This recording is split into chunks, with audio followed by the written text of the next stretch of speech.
The Light Princess, Part 10. The prince went to dress for the occasion. He was resolved to die like a prince.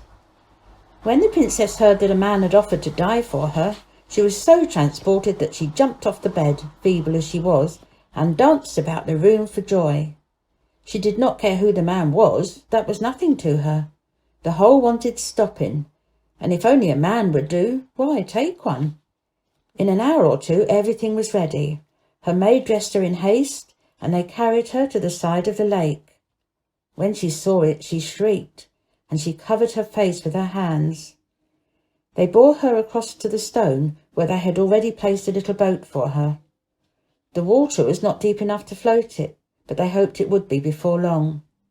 They laid her on cushions, placed in the boat wines and fruits and other nice things, and stretched a canopy over all. In a few minutes the prince appeared. The princess recognised him at once, but she didn't think it worthwhile to acknowledge him. "Here I am," said the prince. "Put me in." "They told me it was a shoe black," said the princess. "So I am," said the prince.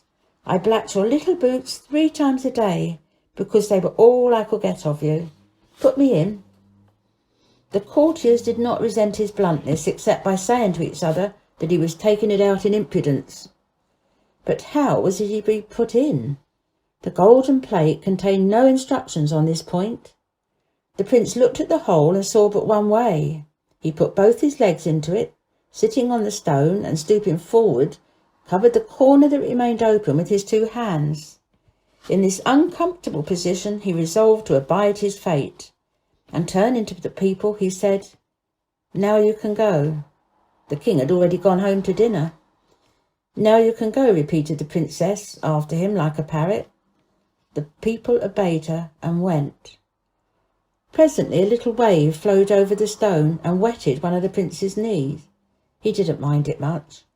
He began to sing, and these were the words: "As a world that has no well dart in Brighton forest dell, as a world without the gleam of the downward going stream, as a world without the glance of the ocean's fair expanse, as a world where never rain glittered on the sunny plain, such, my heart, thy world would be, if no love did flow in thee.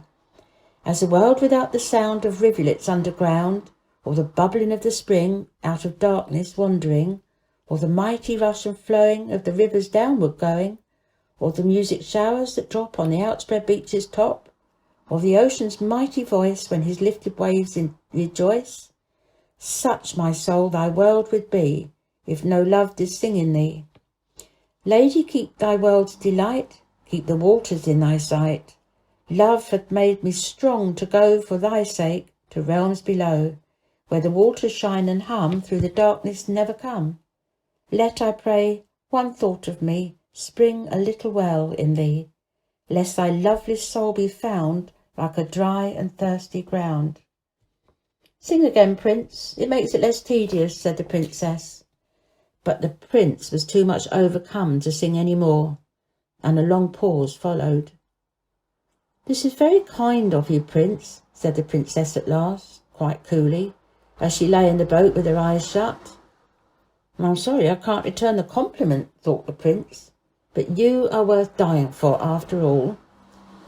Again a wavelet, and another flowed over the stone and wetted both the prince's knees, but he did not speak or move. 2, 3, 4 hours passed in this way, the princess apparently asleep, and the prince very patient. But he was much disappointed in his position, for he had none of the consolation that he had hoped for.